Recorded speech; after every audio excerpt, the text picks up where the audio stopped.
question très complexe qu'on vient de me poser, donc je n'attendais absolument pas le même niveau intellectuel, académique que ce que vous venez d'entendre. Je remercie au passage Anthony de ce superbe exposé.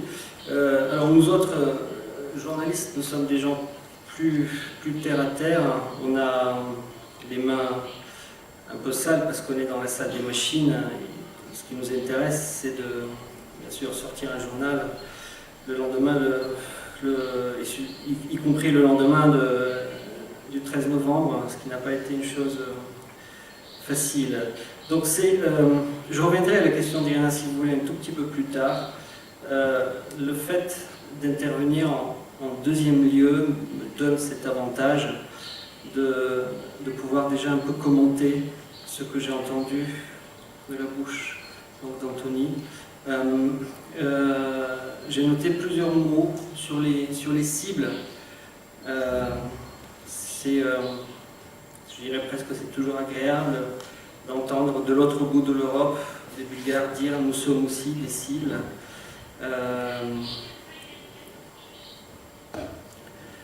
Alors pour les Parisiens, je me suis aussi posé la question pourquoi êtes-vous venus ici écouter ces histoires que vous avez tant vues à la télévision, lues dans les journaux. Et c'est un des avantages de notre métier lorsqu'on voyage, lorsqu'on va loin de Paris en l'occurrence, on se rend compte combien cette ville occupe une place particulière dans le cœur des gens. Et je pense qu'elle occupe une place particulière dans vos cœurs. Et c'est pour ça que vous êtes là. Parce qu'après tout, le terrorisme, comme vient de le dire Anthony, frappe majoritairement les musulmans, les arabes, pour parler crûment. Je n'imagine pas ce même débat sur le Burundi, sur le Kenya, alors que les chiffres, malheureusement, sont les mêmes, ou parfois même supérieurs, du nombre des victimes. Mais il se trouve que Paris, c'est autre chose. Paris, c'est autre chose. C'est la ville rêvée, c'est la ville d'Ernest Hemingway. Et je vous rappelle juste que le livre qui se vend le plus actuellement à Paris, c'est Paris est une fête, d'Ernest Hemingway. Et c'est un peu de cette ville-là que je voulais vous parler, à la fois pour vous rassurer, à la fois pour malheureusement vous faire peur un peu davantage, parce que votre ville aussi, je me permets de dire votre ville, parce que Paris est aussi la ville des libertés, la ville de la liberté, de la démocratie, une ville multiculturelle, multicolore, une ville joyeuse, et cette ville-là a été meurtrie, blessée, et elle est aujourd'hui aussi traumatisée. Regardez un tout petit peu cette année 2015, c'est une année horrible. On a cette expression de la monarchie britannique qu'on a appliquée. La reine Annus Horribilis, elle a commencé l'année 2015. C'est sincèrement une année que nous aimerions bien renvoyer aux oubliettes au plus vite. Elle a commencé le 7 janvier avec les attentats de Charlie Hebdo. Et là aussi, petite précision, je vois que souvent on parle des attentats de Charlie Hebdo. Alors que le 7, le 8 et le 9 janvier, il y a eu plusieurs attentats à Paris. 2 policiers, une femme et un homme d'origine tunisienne ou marocaine, qui avaient la malchance de porter l'uniforme de la République, a été froidement assassiné. Des clients d'un supermarché hyper cachère, donc manifestement juif, étaient pris pour cible uniquement parce que certains d'entre eux avaient oublié d'acheter une baguette ou une bouteille de vin pour le Shabbat. Et bien évidemment, Charlie Hebdo, qui est un peu le symbole de ces attentats, je dirais malheureusement parce qu'il n'y a pas que ça, ce sont des hommes et des femmes qui ont été assassinés parce qu'ils ont dessiné, ils ont fait des dessins. C'est aussi simple que ça. Et à ce moment-là, de façon extrêmement cynique, c'est pour ça que je vous parle de la cible, de l'évolution de la cible, de façon extrêmement cynique, parce que lorsqu'on est, comme dit Anthony, lorsqu'on a peur, on n'est pas très intelligent, on est un peu bête, mais on est tous comme ça. Donc je suis absolument persuadé qu'un certain nombre de Français se sont dit « Je ne suis pas caricaturiste, je ne suis pas juif, je ne vis pas à Paris, je ne suis pas policier, ou voilà. » Donc finalement, je peux passer entre les gouttes. Ça va aller, 2015, ça va aller. Mais non, ça ne va pas aller, parce que le 13 novembre, donc moins de 12 mois plus tard, cette fois-ci, les cibles, c'était tout le monde. Et plus particulièrement, quand je dis tout le monde, plus particulièrement des gens qui avaient le malheur de sortir, se retrouver, prendre un verre, faire la fête, dans les quartiers les plus populaires, les plus sympathiques de la capitale parisienne.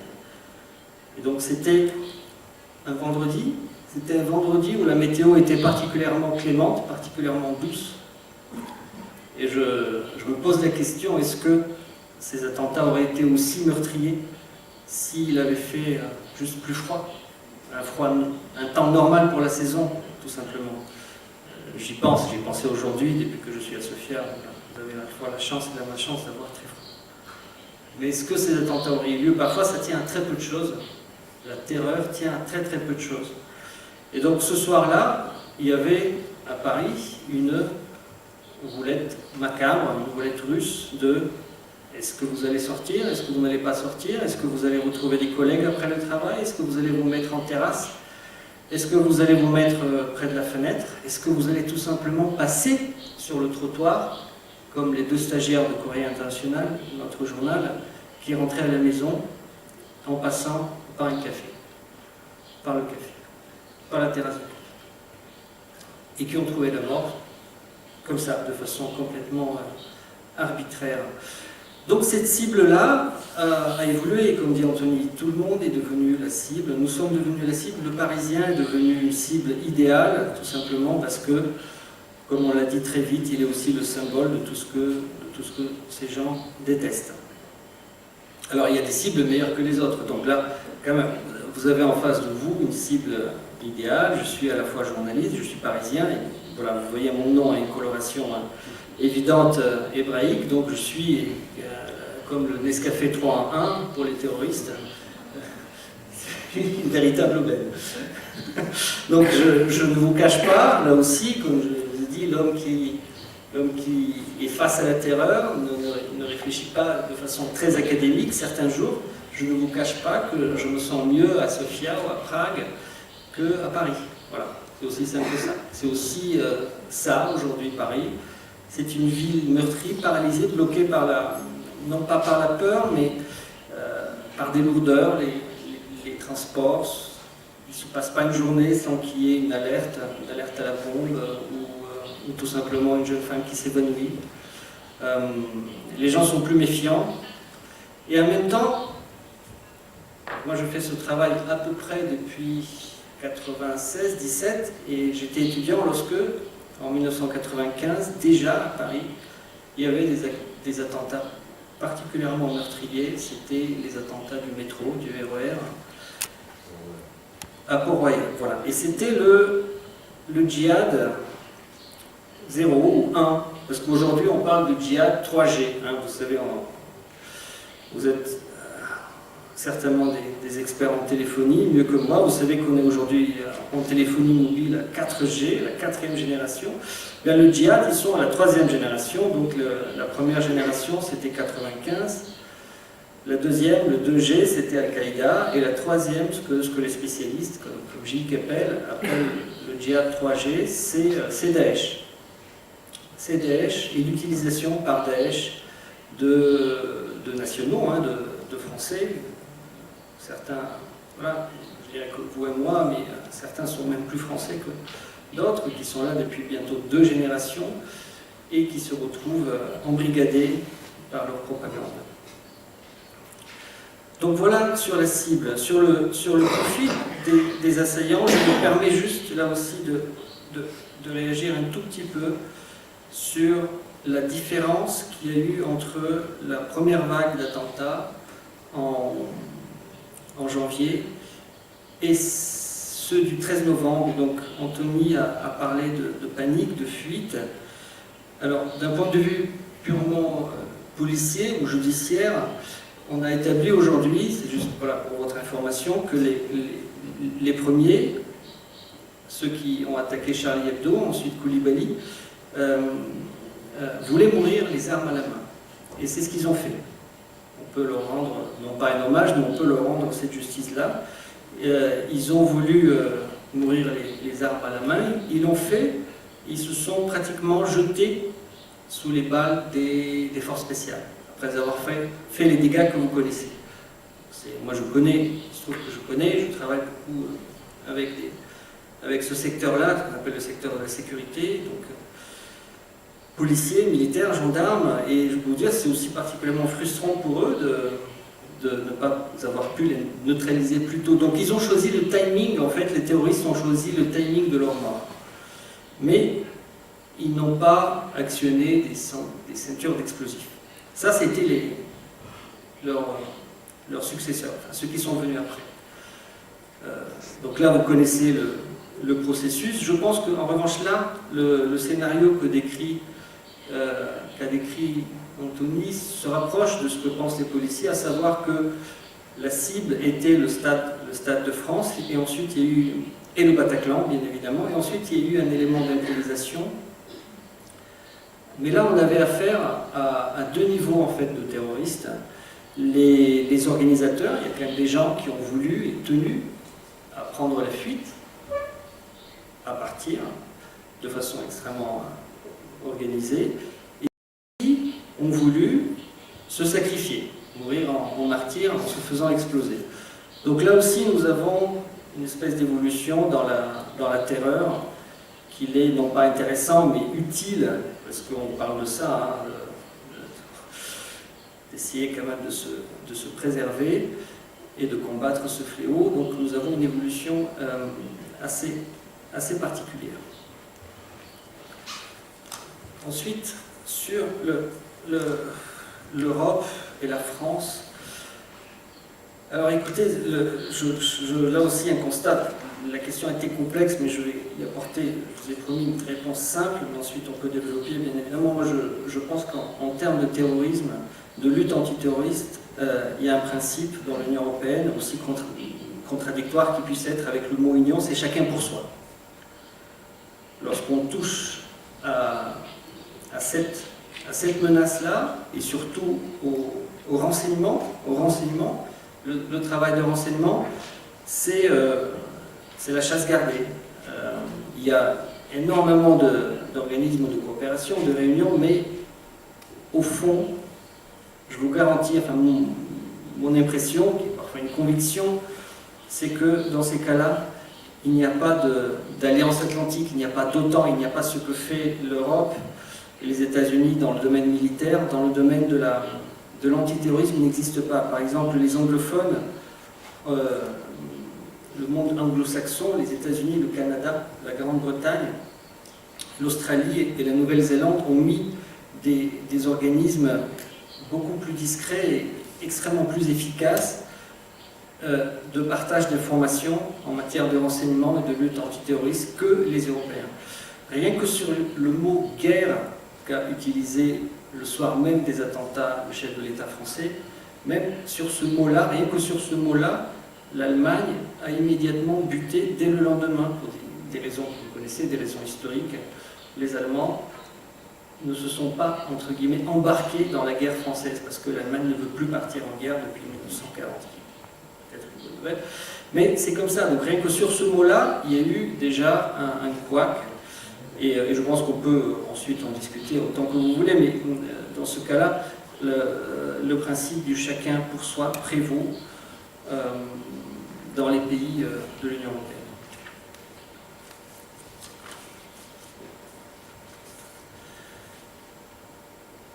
Donc nous vivons aujourd'hui à Paris dans ce que Irina a appelé l'état d'urgence. Je vais juste vous dire quelques mots, parce qu'ensuite on pourra parler sur le cœur du sujet, la démocratie, l'état d'urgence. Les attentats ont coûté la vie de 130 personnes, ça vous le savez, il y a encore 41 personnes qui sont hospitalisées. Certaines d'entre elles sont entre la vie et la mort. donc dans le coma, dans un état grave, 350 blessés.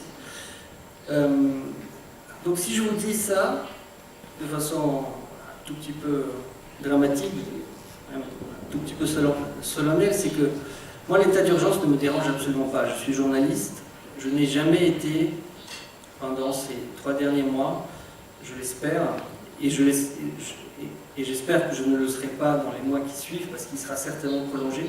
Je n'ai pas été empêché de faire mon travail, je n'ai pas senti de pression particulière.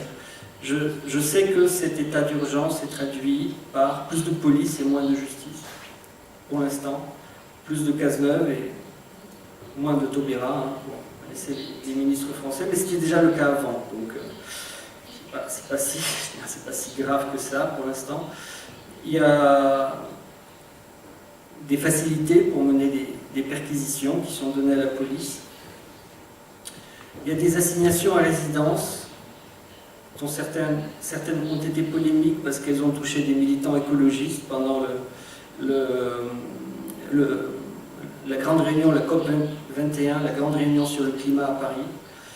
Il y a certainement des mises sur écoute qui sont faites de façon plus massive. Et les manifestations sont interdites à Paris, ce qui n'a absolument pas empêché un certain nombre de personnes de manifester pour toutes sortes de raisons depuis le début de l'état d'urgence.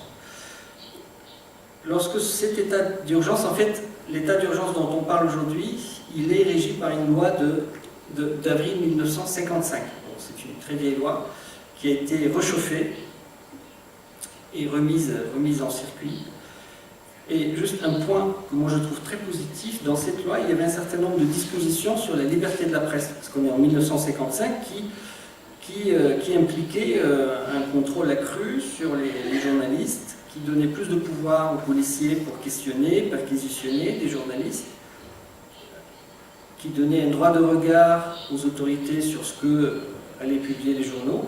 Eh bien, ces dispositions ont été éliminées de l'état d'urgence, de la loi de l'état d'urgence qui a été revotée aujourd'hui, à la demande expresse du gouvernement actuel. Et ça, on peut dire beaucoup de choses, et je pense que la presse ne se prive pas de le faire depuis que François Hollande est élu et son prédécesseur, etc. On peut dire énormément de choses négatives ou critiques sur le gouvernement, mais il se trouve que là, il y a eu un véritable souci de préserver l'espace de liberté des journalistes. Au lendemain des attentats, Bernard Cazeneuve a diffusé des circulaires au préfet, donc un document confidentiel, qui n'est pas un document juridique, c'est un document du ministère de l'Intérieur, des consignes, leur disant déjà d'appliquer l'état d'urgence tel qu'il est décrit par la loi de 1955, sauf pour ce qui concerne la liberté de la presse. Alors voilà. Alors c'est rare qu'un journaliste fasse l'éloge du gouvernement, surtout un journaliste français, mais c'est le cas. Pour ce qui concerne la presse, c'est le cas. Ensuite, on peut bien évidemment discuter des couacs, de cet état d'urgence et surtout des inquiétudes sur le futur, mais pour l'instant, il n'y a pas de Patriot Act à l'américaine. Il y a beaucoup d'émotions, il y a de la peur, de l'appréhension, il y a aussi du courage. Mais si vous lisez les médias français, aujourd'hui, toutes ces questions-là, y compris sur la faillite, le mot est utilisé, la faillite des services de renseignement pour empêcher ces attentats, tous les mots sont utilisés, tous les articles sont permis pour l'instant. Alors bien sûr, il y a des choses qu'on ne se permet pas de faire, et ça on parlera plus tard, mais ça il s'agit tout simplement par respect des victimes d'un côté. On ne s'attarde pas trop sur les détails morbides. Mais ça n'a pas empêché un journal comme Le Monde, par exemple, de publier les portraits des 130 morts, enfin en tout cas ceux qui, et presque tous, dont les familles ont donné, presque toutes les familles ont donné leur accord. Donc une espèce de portraits assez libres de toutes ces personnes-là, qui sont toutes, la plupart des jeunes personnes, qui sont mortes.